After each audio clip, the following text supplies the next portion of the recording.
मराठीच्या मुद्द्यावरून मीरा रोडमध्ये निघालेल्या मोर्चात मनसे आणि ठाकरेंच्या शिवसेनेची एकजूट। अखेर मनसेनं ठरवलेल्या मार्गावरूनच निघाला मोर्चा। अविनाश जाधवांसह स्थानबद्ध केलेल्या नेत्यांची ही सुटका।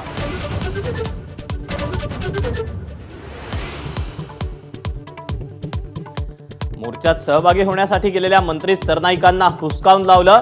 50 खोके एकदम ओकेंच्या सरनाईकांसमोर घोषणा। लोकांच्या रेट्यापुढे सरनाईकांचीही माघार।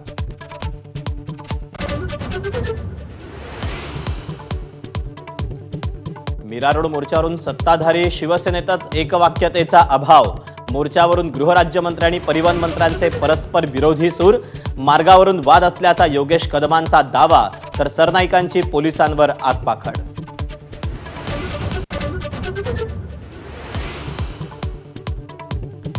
मनसेच्या मोर्चाला परवानगी नाकारण्यावरून मुख्यमंत्र्यांची राज्याच्या पोलीस महासंचालकांकडे तीव्र नाराजी। परवानगी नाकारून बदनामीचा कुणाचा हेतू होता का याचा अहवाल सादर करण्याचे आदेश।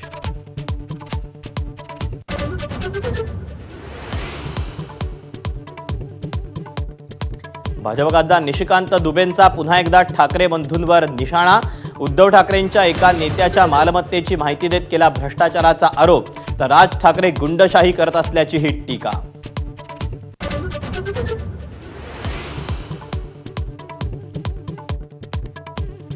विरोधी पक्षातील आमदारांचा सरन्यायाधीशांना निवेदन। विरोधी पक्षनेते पदाबाबत मागितली दाद। सरकार लोकशाहीची पायमल्ली करत असल्याचा विरोधकांचा आरोप।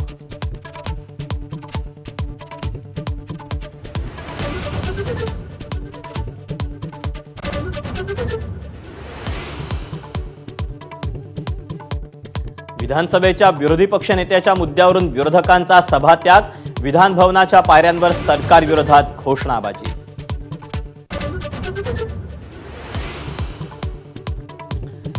सरन्यायाधीश भूषण गवई यांचा विधिमंडळात सत्कार।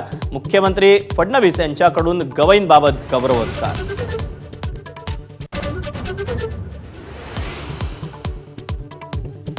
भाजप आमदार सुरेश धस यांच्या मुलाची बाईक स्वाराला धडक।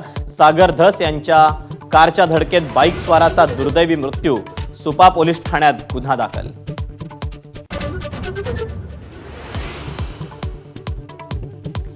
पुण्यात आईचा निष्काळजीपणा बेतला असता मुलीच्या जीवावर। लहान मुलीला घरात ठेवून आई बाहेर गेल्यावर मुलगी सज्जावर उतरली।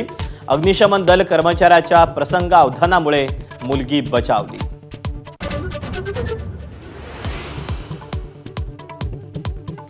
वाशीतील एपीएमसी मार्केट मुंबई बाहेर हलवण्याच्या हालचाली। महापालिकेनं एपीएमसी प्रशासनाकडे मागवला अहवाल।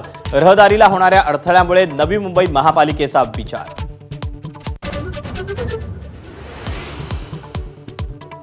मुसळधार पावसामुळे भंडाऱ्यातील गोसेखुर्द धरणातून तब्बल 3,55,000 क्युसेकनं विसर्ग, तर गोंदियातील 21 मार्ग वाहतुकीसाठी बंद। शाळांनाही सुटी।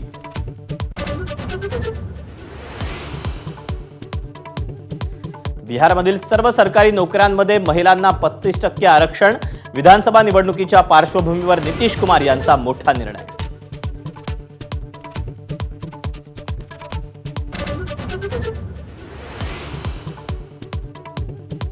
नमस्कार, मी दीपक पळसुले। महाराष्ट्र देशामध्ये आपल्या सगळ्यांचं स्वागत।